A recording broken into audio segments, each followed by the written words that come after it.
Morning बच्चों, कैसे हैं आप सब। क्लास 10th की मैथ्स की क्लास में आप सबका स्वागत है बच्चों। और हम पढ़ रहे थे चैप्टर नंबर 3 दो चर वाले रैखिक समीकरण युग्म। प्रश्नावली 3.5 जो है हम लोगों ने स्टार्ट कर दी थी बच्चों, और 3.5 के क्वेश्चन नंबर 3 तक के क्वेश्चन हम लोगों ने हल कर लिए है। आज हमें पढ़ना है क्वेश्चन नंबर 4 से। तो आइए देखते हैं हमारा क्वेश्चन नंबर 4 क्या है। चौथा है क्वेश्चन बच्चों, निम्न समस्याओं में रैखिक समीकरणों के युग्म बनाइए और उनके हल यदि उनका अस्तित्व हो तो किसी बीजगणितीय विधि से ज्ञात कीजिए। यहाँ पर लिखा है किसी भी बीजगणितीय विधि से ज्ञात करने की बात कही गई है बच्चों। तो हम लोगों ने बीजगणितीय विधियों में 3 मेथड सीखे थे। कौन कौन से मेथड सीखे थे बच्चों? तो हम लोगों ने सीखा था विलोपन विधि, प्रतिस्थापन विधि और वज्रगुणन विधि। तो इसमें से कोई सी भी विधि से आप हल कर सकते हैं सवाल को, और इसके पार्ट दिए हुए हैं। तो पहला पार्ट है, एक छात्रावास के मासिक व्यय का एक भाग नियत है तथा शेष इस पर निर्भर करता है कि छात्र ने कितने दिन भोजन लिया है। जब एक विद्यार्थी ए को जो 20 दिन भोजन करता है 1000 रुपये छात्रावास के व्यय के लिए अदा करने पड़ते हैं, जबकि एक विद्यार्थी बी जो 26 दिन भोजन करता है छात्रावास के व्यय के लिए उसे 1180 रुपये अदा करने पड़ते हैं।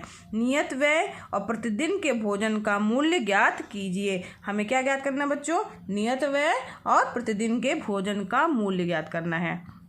तो बच्चों नियत व्यय के लिए हम मान लेंगे इसको x मान लेंगे, और प्रतिदिन के भोजन का मूल्य मान लेंगे y, और हमें x और y का मान ज्ञात करना होगा। चलिए आइए देखते हैं इस प्रश्न को कैसे हल करेंगे। सबसे पहले मानेंगे कि माना छात्र का नियत व्यय x रुपये तथा प्रतिदिन भोजन का व्यय y रुपये है। ठीक है, अब क्या लिखा है? अब दो छात्रों की बात कही गई है, तो छात्र ए के लिए, अब छात्र ए के लिए व्यय प्रश्नानुसार। अब प्रश्नानुसार प्रश्न हमारा क्या कह रहा है? तो प्रश्न हमारा कह रहा है बच्चों कि एक विद्यार्थी ए को जो 20 दिन भोजन करता है 1000 रुपये छात्रावास के व्यय के लिए अदा करने पड़ते हैं ना। तो हम इसके लिए क्या करेंगे? नियत व्यय रखेंगे x, और कितने दिन उसने भोजन किया है प्रतिदिन, यानी एक दिन का कितना है y, और उसने 20 दिन भोजन किया है तो 20 × y। कितने रुपये से देने पड़े हैं? 1000 रुपये से देने पड़े हैं। तो ये एक समीकरण बन गया हमारा। ठीक है, समीकरण नंबर 1 हो जाएगा। इसी तरीके से हम क्या निकालेंगे? छात्र बी के लिए भी निकालेंगे। छात्र बी के लिए वह, समझ में आ रहा है ना बच्चों? तो इसके लिए भी प्रश्न में कहा गया है, तो प्रश्नानुसार लिखेंगे। क्या कहा गया है कि जो एक विद्यार्थी बी को जो 26 दिन भोजन करता है छात्रावास के व्यय के लिए 1180 रुपये अदा करने पड़ते हैं। ठीक है, तो अब इसके लिए क्या हो जाएगा? वो कितने दिन भोजन किया है? 26 दिन।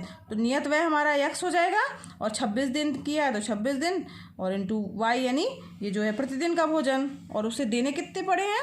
1180 रुपये। तो ये हो गया हमारा समीकरण नंबर 2। अब यहाँ ध्यान दीजिए बच्चों, x हम किसी भी मेथड से हल कर सकते हैं, क्योंकि यहाँ पे एक गुणांक एक जैसे हैं। तो समीकरण 2 में से एक को घटाने पर, तो समीकरण 2 में से एक को घटाने पर, ठीक है, तो x + 26y = 1180, और x + 20y = कितना हो जाएगा? 1000। अब इसको क्या कहा गया है? घटाया गया है। तो घटाने का चिन्ह लगेगा, यहाँ माइनस, यहाँ माइनस, और यहाँ पे भी माइनस हो जाएगा। ये कैंसिल हो जाएगा। 26 में से 20 गया, कितना आ जाएगा? 6y। 6y = हो जाएगा यहाँ पर 180। तो y = क्या हो जाएगा? 180/6। ठीक है, समझ में आ रहा है ना बच्चों? अब 6 से कटेगा, 6 × 6 = 18 यानी 30। y का मान कितना आ गया बच्चों? 30। अब y के मान को बच्चों किसी भी समीकरण में रख दीजिए। तो हम समीकरण 1 में रखेंगे, तो क्या लिखेंगे? y का मान समीकरण 1, जो ये हमारा समीकरण है ना, यहाँ पर हम y की जगह पे क्या रख देंगे? 30 1 में रखने पर। तो क्या हो जाएगा? x + 20 × 30 = हो जाएगा 1000, यानी x + 3 दूनी 6 यानी 600 = हो जाएगा 1000। तो x = हो जाएगा 1000 - 600, यानी यक्स का मान कितना आ गया हमारे पास में 400। तो हमारे पास यक्स 400 रुपये आ गया, यानी यक्स क्या था बच्चों हमारा नियत व्यय था। तो उत्तर अलग से आप लिख दीजिएगा। अतः छात्रावास का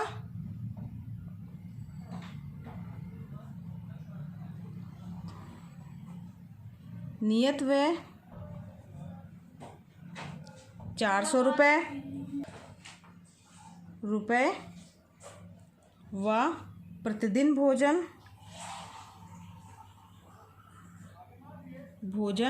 का व्यय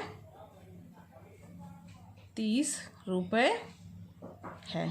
ठीक है, समझ में आ गया कैसे किया हम लोगों ने। हाँ बच्चों, दूसरा इसका पार्ट है। तो एक भिन्न 1/3 हो जाती है जब उसके अंश से 1 घटाया जाता है, और वह 1/4 हो जाती है जब हर में 8 जोड़ दिया जाता है। वह भिन्न हमें ज्ञात करनी है। तो आइए देखते हैं इसके लिए। बच्चों इसके लिए देख लीजिए कैसे हम हल करेंगे। तो इसका कुछ हिंट है। तो सबसे पहले अंश और हर मान लेंगे, क्योंकि भिन्न दिया हुआ है। तो माना अंश क्या है हमारा, अंश यक्स तथा हर वाई है।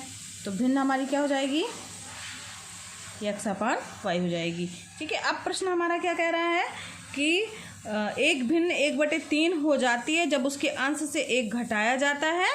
ठीक है, तो अंश से 1 घटाया जाता है, यानी एक कंडीशन ये है कि हमारा अंश प्रश्नानुसार लिखिएगा। प्रश्नानुसार यक्स में से अंश में से 1 घटा देते हैं तो हमारी भिन्न क्या हो जाती है, 1/3 हो जाती है। और फिर 1/3 हो जाती है। और दूसरा हमारा कह रहा है क्या कि अगर हर में 1 घटाया जाता है के बाद फिर लिखा है अगर हर में 8 जोड़ दिया जाता है तो वह 1/4 हो जाती है। तो हर में 8 जोड़ दिया जाता है मतलब हर हमारा क्या है, वाई। तो यक्स अपान वाई प्लस 8 कर देंगे तो ये हमारा कितना हो जाएगा, 1/4 हो जाती है। तो अब इन दोनों को बस समीकरण बना लेंगे, इसका गुणा ऊपर कर देंगे तो क्या हो जाएगा, 3x माइनस 3 इक्वल टू हो जाएगा 3y। तो हमारे पास 3x minus 3 equal to y हो जाएगा। केवल यहाँ ये वाई है ना केवल, तो 3x minus 3 equal to Y, एक समीकरण नंबर हो जाएगा। 3x minus y equal to 3, ये हो गया हमारे पास समीकरण नंबर 1। अब इसी तरीके से इसको भी हल करेंगे। तो यहाँ 4x बराबर क्या आ जाएगा, y प्लस 8।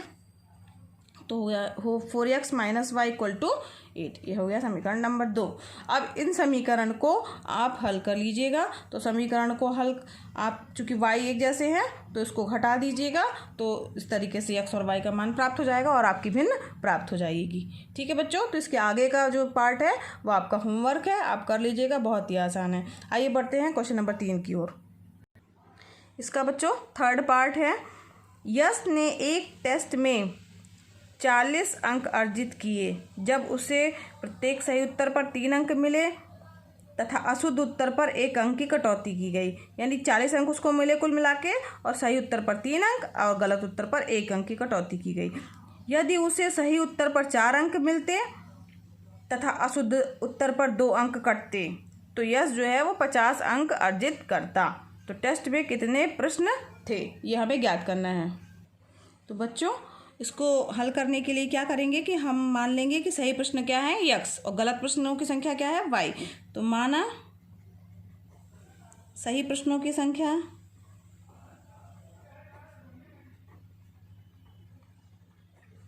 यक्स तथा गलत प्रश्नों की संख्या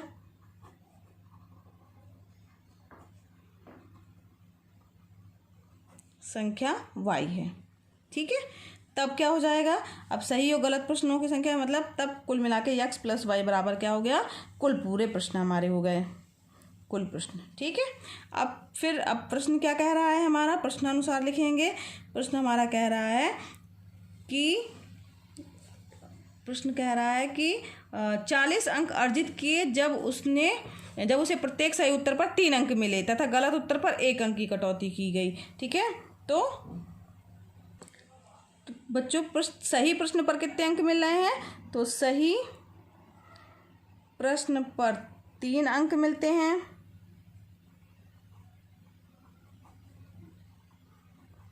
जबकि गलत पर 1 अंक कटता है। ठीक है, इसका मतलब क्या हुआ, सही प्रश्न पर 3 अंक यानी 3 इंटू यक्स, सही प्रश्नों की संख्या यक्स, और गलत पर 1 अंक कट जाता है यानी माइनस में आएगा, माइनस 1 अंक कटता है यानी यहाँ 1 लिखिए या ना लिखिए कोई फर्क नहीं पड़ता है। और उसे मिले कुल कितने अंक है, 40 अंक मिले हैं। तो हमारे पास समीकरण नंबर 1 हो गया। ठीक है, फिर इसके बाद फिर दूसरा, फिर और कथन हमारा कह रहा है प्रश्नानुसार, क्या कह रहा है कि सही प्रश्न पर 4 अंक मिलते हैं जबकि गलत पर 2 अंक कटते हैं। तो क्या लिखेंगे, सही प्रश्न पर 4 अंक मिलते हैं जबकि गलत पर 2 अंक कटते हैं। ठीक है, अब इसको हम अगर इसमें लिखेंगे तो क्या आएगा हमारा 4 into x minus 2 into y. 4 अंक मिले सही पर और गलत पे 2 अंक घट गए, और उसे कुल नंबर कितने मिले हैं, 50। तो समीकरण नंबर 2 हो गया। बस अब हमारे पास दोनों समीकरण मिल गए हैं, अब उसको हल कर लीजिए। तो समीकरण 1 में से समीकरण 2 को घटा दीजिए।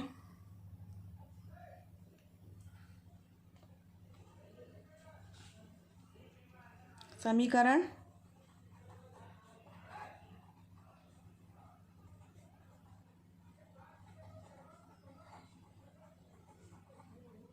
घटाने पर, ठीक है, अब घटाएंगे, देखिए घटा के 3x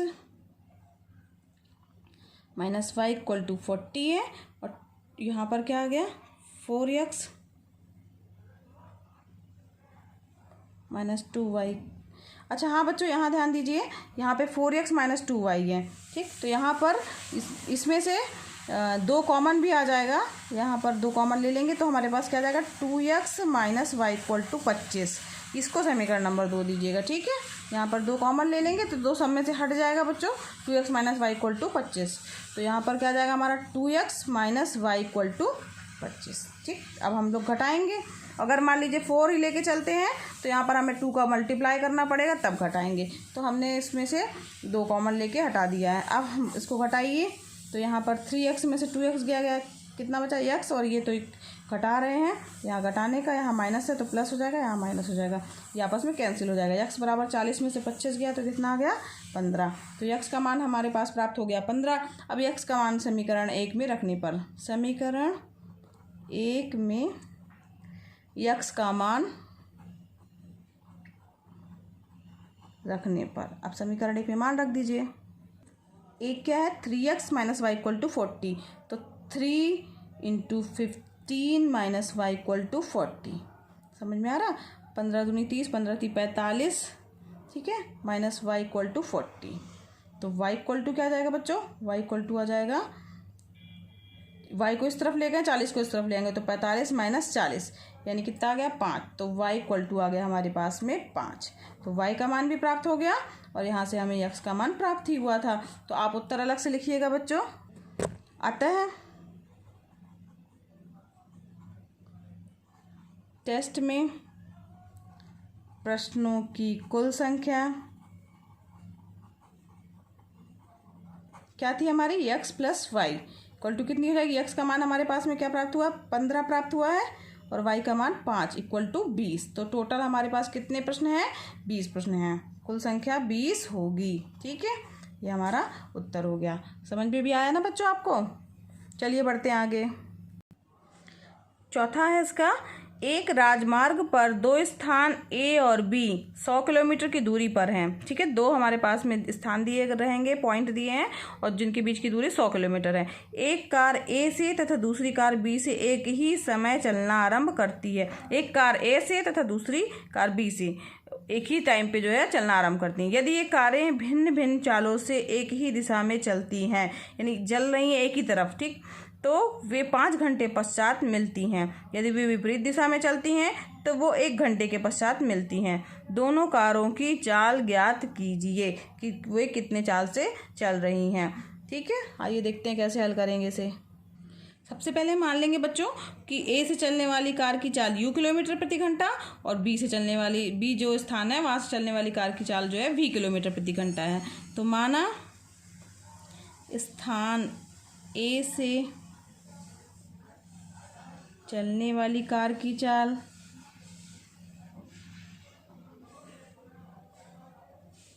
U किलोमीटर प्रति घंटा तथा स्थान B से चलने वाली कार की चाल स्मॉल v किलोमीटर प्रति घंटा, प्रति घंटा। ठीक है, घंटा है। अब A से B की दूरी कितनी दी हुई है? A से B तक की दूरी कितनी दी हुई है बच्चों? 100 किलोमीटर। ठीक है, अब दो स्थितियां दी हुई हैं, तो पहली स्थिति जो है प्रश्नानुसार क्या हो जाएगी? स्थिति पहली क्या है या प्रश्नानुसार? जब कारें एक ही दिशा में चलती हैं, तो जब कारें एक ही दिशा में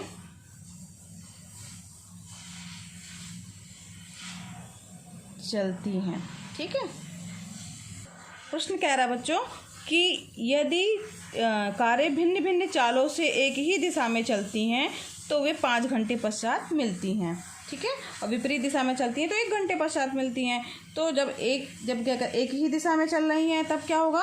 5 घंटे पश्चात। तो उसकी 5 घंटे पश्चात जो है वो उसकी जो ये 5 इंटू यू हो जाएगा। ठीक है, पहली कार के लिए क्या हो जाएगा? 5 into u minus 5 into v equal to हो जाएगा 100 किलोमीटर की पूरी दूरी हो जाएगी।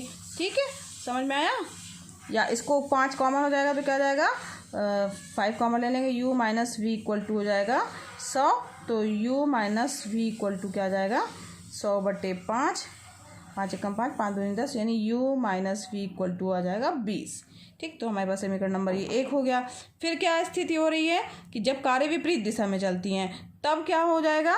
क्योंकि एक ही दिशा में चल रही हैं, क्योंकि अब दूसरी स्थिति है विपरीत दिशा में चलती हैं, तो स्थिति दूसरी हमारी क्या जाएगी?